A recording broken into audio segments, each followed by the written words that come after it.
Strategi dakwah Rasulullah di Madinah mengenai meletakkan dasar aturan ekonomi, politik, dan sosial. 1. Bidang ekonomi.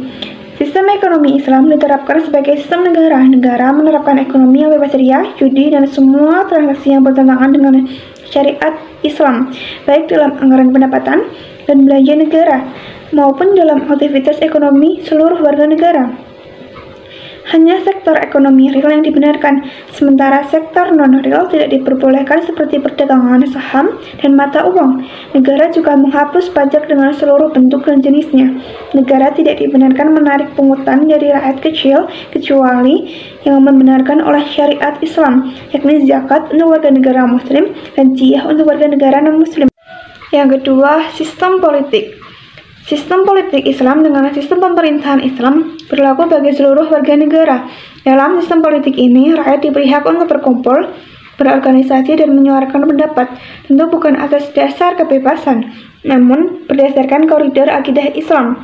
Semua non-muslim yang tinggal dalam negara Islam diperlakukan sebagai ahli zimmah dan menjadi tanggung jawab negara. Mereka berhak mendapatkan pelayanan, perlindungan, dan perlakuan baik dari negara Islam. Terhadap mustamim, orang yang meminta perlindungan keamanan, mereka juga diatur dengan ketentuan-ketentuan khusus. Mustamim adalah orang yang memasuki negara lain dengan sebuah jaminan keamanan. Sama saja, apakah orang yang memasuki negara lain itu kafir harbi atau muslim? Sebagai halnya kaum muslim boleh memasuki Darul Arqurf dengan jaminan keamanan. Demikian juga dengan kaum kafir, mereka boleh memasuki ke dalam daulah Islamiyah dengan jaminan keamanan. Rasulullah pernah memberikan jaminan kepada orang kafir pada saat penaklukan Makkah. Yang ketiga, bidang sosial. Syariah bidang sosial yang diterapkan sebagai konstitusi negara adalah terkait interaksi antara pria dan wanita di tempat umum dan terkait dengan pakaian. Misalnya terkait dengan aturan berpakaian, non-muslim dibebaskan menggunakan pakaian keagamaan mereka. Adapun selain pakaian keagamaan, mereka boleh menggunakan pakaian apa saja. Muslim yakni wajib menutup aurat dan tidak bertabaruj, menampakkan perhiasan atau sikap yang menarik perhatian laki-laki, dan mengenakan jilbab dan kerudung. Karena celana panjang bagi wanita termasuk tabaruj, maka tidak boleh bagi wanita mengenakannya dalam kehidupan umum. Begitu juga terkait pertemuan, seni, dan budaya di tengah masyarakat, semua ini harus diatur berdasarkan ketentuan syariat Islam. Sehingga misalnya, tidak diperbolehkan semua warga negara menyelenggarakan pertunjuk seni yang mengumbar aurat, kemusyrikan, dan permusuhan. Begitu juga tidak diperkenakan melestarikan kebiasaan dan adat istiadat yang bertentangan dengan prinsip akidah dan syariat Islam.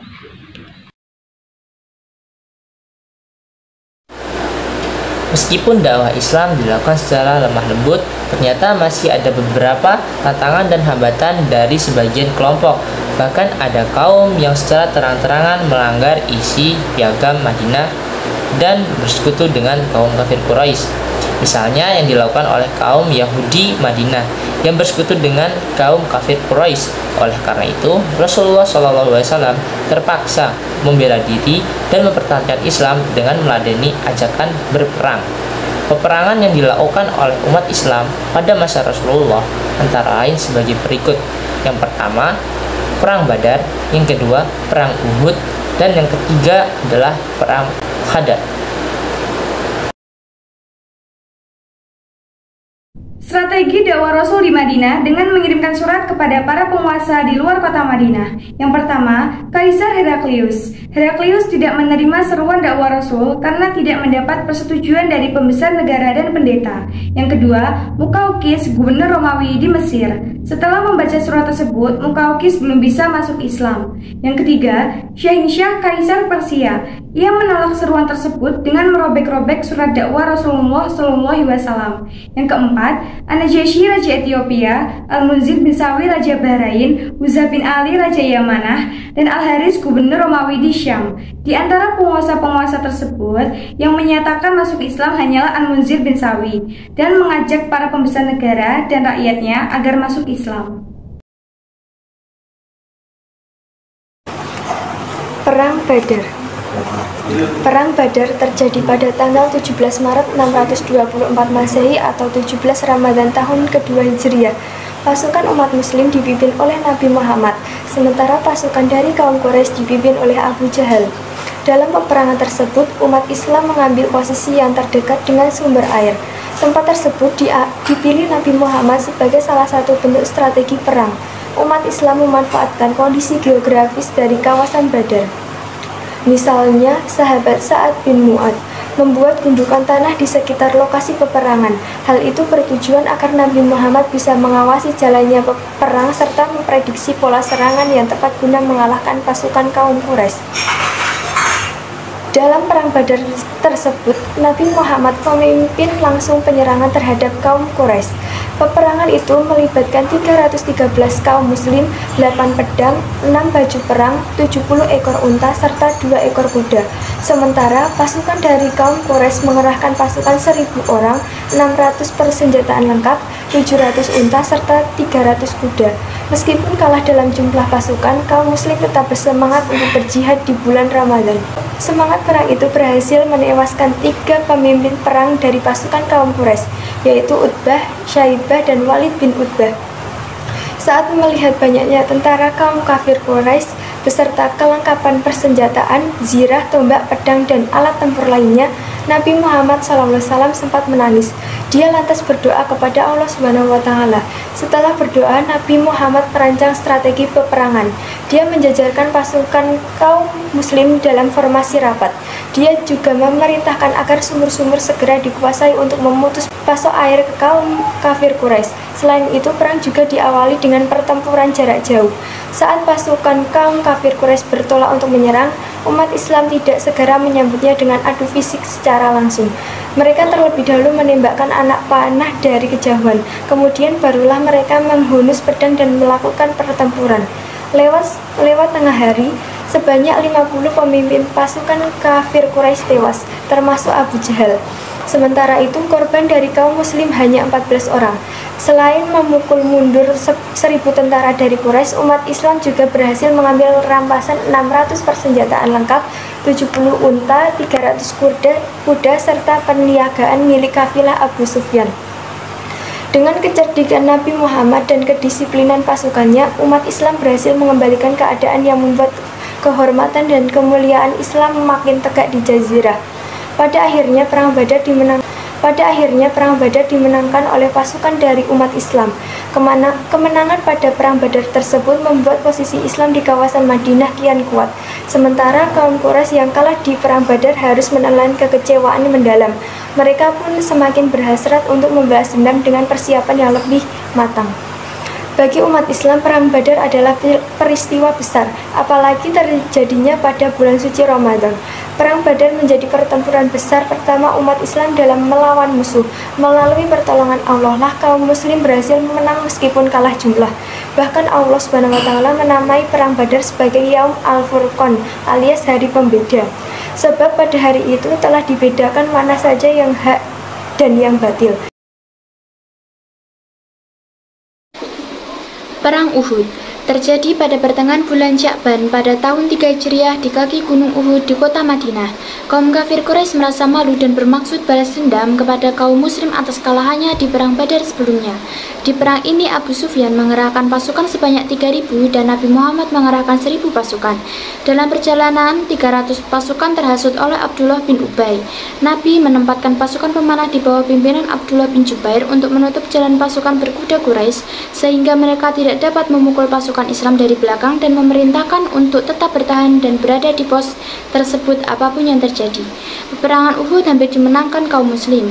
Namun, pasukan pemanah melanggar ketentuan Nabi dan meninggalkan pos mereka untuk ikut mengumpulkan harta rampasan perang. Hal ini dimanfaatkan Khalid bin Walid ketika itu belum masuk Islam untuk memukul tentara Islam dari belakang. Korban yang jatuh dari kalangan muslim berjumlah 70 orang termasuk Hamzah bin Abdul Muthalib yang terkena lemparan tombak dan mengenai dadanya. Pasukan Quraisy merasa percaya diri karena memperoleh kemenangan dalam peperangan tersebut. Kaum muslim direndahkan, dicemooh dan diejek oleh orang Yahudi Arab. Namun kaum muslimin tidak gentar dan suri kepercayaan dirinya dalam menegakkan risalah Islam di Madinah.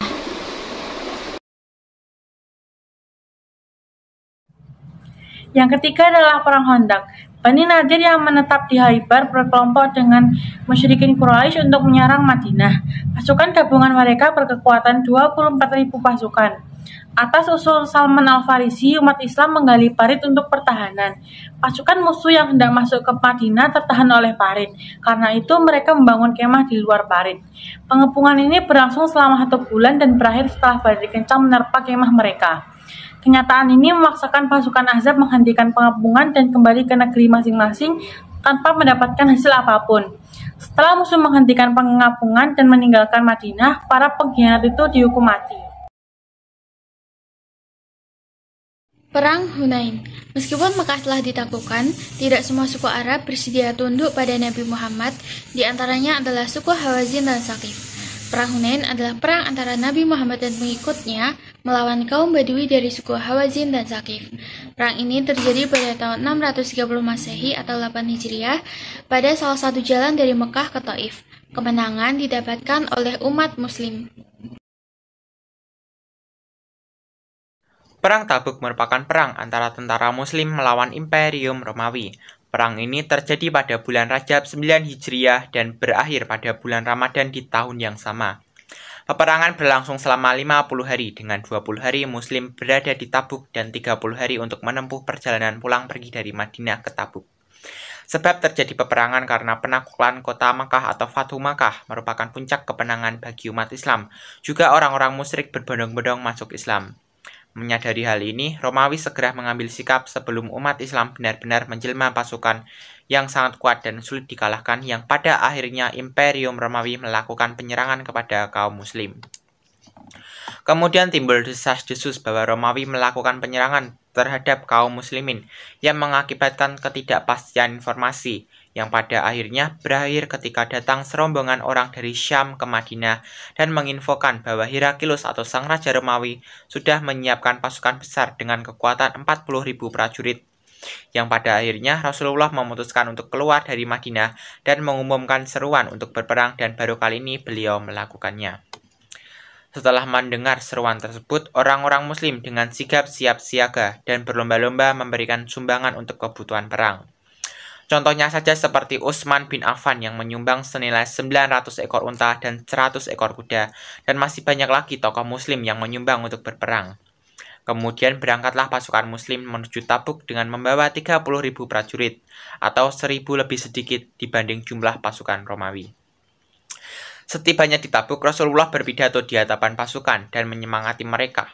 Di sisi lain, pasukan Romawi yang mendengar kabar bahwa Rasulullah telah menggalang pasukan, mentalnya menciut sehingga tak berani maju dan malah pasukan mereka kabur. Singkatnya, pihak musuh mengajak berdamai dengan membayar upeti dan dengan demikian kemenangan berada di pihak Muslim. Serta kabilah-kabilah yang sebelumnya mendukung Romawi pun kini bergabung bersama pasukan Muslim.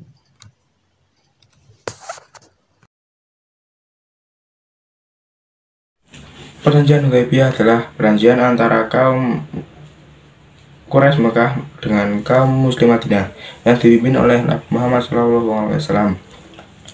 Perjanjian ini dikarenakan kaum Quraisy Mekah melarang kaum Muslim Madinah untuk masuk ke Mekah dalam rangka melaksanakan ibadah umroh. Piagam Madinah. Piagam Madinah dibuat dengan tujuan untuk menghentikan pertentangan sengit antara Bani Aus dan Bani Hajraj di Madinah.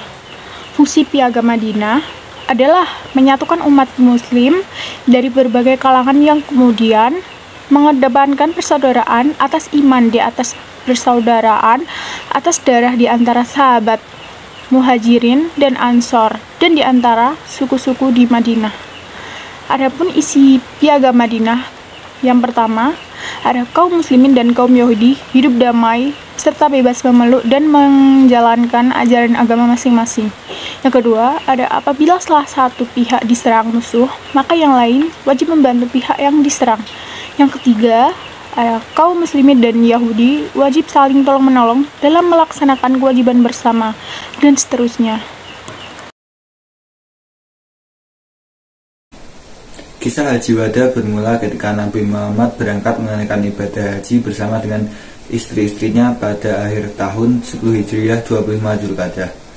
Beliau berangkat dari Madinah. Keberangkatan beliau diikuti oleh 90.000 hingga 114.000 jamaah. Ketika sampai di Zulhaifah, ia menginap dan di pagi harinya ia mengenakan pakaian ihram.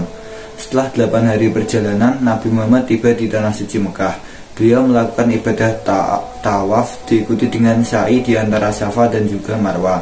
Kemudian pada 8 Dzulhijjah Nabi Muhammad berangkat menuju Mekah. Di Mekah Nabi Muhammad melakukan tawaf ifadah. Di sini Nabi Muhammad meminum air zam-zam dan kemudian kembali dan bermalam di Mina. Tanggal 11 Dzulhijjah Nabi Muhammad melempar jumrah di Jamarat. Kemudian Nabi Muhammad melaksanakan tawaf wada di Mekah. Disinilah kemudian proses haji pertama sekaligus terakhir bagi Nabi Muhammad berakhir. Demikianlah kisah haji wada, haji perpisahan Nabi Muhammad dengan umatnya. Dan 3 bulan setelah peristiwa tersebut, Nabi Muhammad SAW wafat. Kondisi Madinah sebelum Nabi Muhammad datang, yaitu jahiliyah, banyak orang musyrik, terpecah belah dan tertinggal. Pemerintahan kota Madinah hanya terbatas pada pemerintahan kepala suku atas anggota sukunya. Mereka juga sering bersaing dan sering menimbulkan peperangan. Kaum Yahudi merupakan golongan yang kuat di Madinah. Jumlah mereka hampir separuh penduduk Madinah. Permusuhan antara kaum Arab dan kaum Yahudi di Madinah semakin tajam. Kaum Yahudi yang sering menggunakan teknik adu domba. Suku Arab yang terkenal di Madinah diadu domba oleh kaum Yahudi. Puncak permusuhan terjadi Perang Bu'az. Perang ini terjadi pada tahun 618 Masehi. Setelah perang usai, kedua suku itu pun berdamai. Mereka mengangkat seorang pemimpin yaitu Abdullah bin Muhammad dari suku Khazraj yang berpandangan luas. Namun rencana tersebut tidak terlaksana karena beberapa orang dari suku Khazraj pergi menemui Rasulullah dan menerima Islam. Setiba mereka di Madinah, mereka menyatakan keislaman mereka serta mengajak penduduk Madinah untuk memeluk Islam. Sejak itulah nama Islam dan Muhammad menjadi bahan pembicaraan di Madinah. Madinah setelah Nabi Muhammad SAW datang. Pada saat Rasulullah SAW hijrah ke Madinah, keadaan umat Islam di kota Madinah semakin baik dan juga semakin maju, serta masyarakat Madinah juga mulai mengenal agama. Masyarakat juga mulai mengetahui yang hak dan yang batil atau yang benar dan yang salah. Walaupun masih ada sebagian masyarakat yang menjalin kejahiliahan. Hikmah dari sejarah dakwah Rasul di Madinah. 1. Dengan persaudaraan yang telah dilakukan oleh kaum muhajirin dan ansor dapat memberikan rasa aman dan tentram. 2. Persatuan dan saling menghormati antar agama. 3. Memahami bahwa umat Islam harus berpegang menurut aturan Allah Subhanahu wa Ta'ala. 4. Memahami dan menyadari bahwa kita wajib menjalin hubungan dengan Allah Subhanahu wa Ta'ala dan antar manusia dengan manusia. 5. Kita dapat warisan yang sangat menuntun keselamatan kita baik di dunia maupun di akhirat. 6. Menjadikan inspirasi dan motivasi dalam menyiarkan agama Islam. Kesimpulannya, terjalinnya persaudaraan antar kaum muhajirin dan ansor yang kemudian terjalinnya keadaan aman, nyaman, tentram, serta memperkuat persaudaraan yang sesuai syariah Islam. Hal yang dapat kita pelajari dari keteladanan Nabi Muhammad SAW dalam periode Madinah yaitu 1. Nabi Muhammad SAW menyebarkan agama Islam dengan penuh rasa sukacita tanpa suatu paksaan apapun. Yang kedua, Nabi Muhammad SAW membangun masjid untuk ibadah umat Islam dan untuk tempat tinggalnya. Yang ketiga, Nabi Muhammad SAW memimpin perang umat Islam dengan penuh rasa semangat dan percaya diri. Yang keempat, Nabi Muhammad SAW menyaudarakan kaum muhajirin dengan kaum ansor. Sekian materi yang kami sampaikan. Apabila ada kurang lebihnya mohon maaf. Wassalamualaikum warahmatullahi wabarakatuh.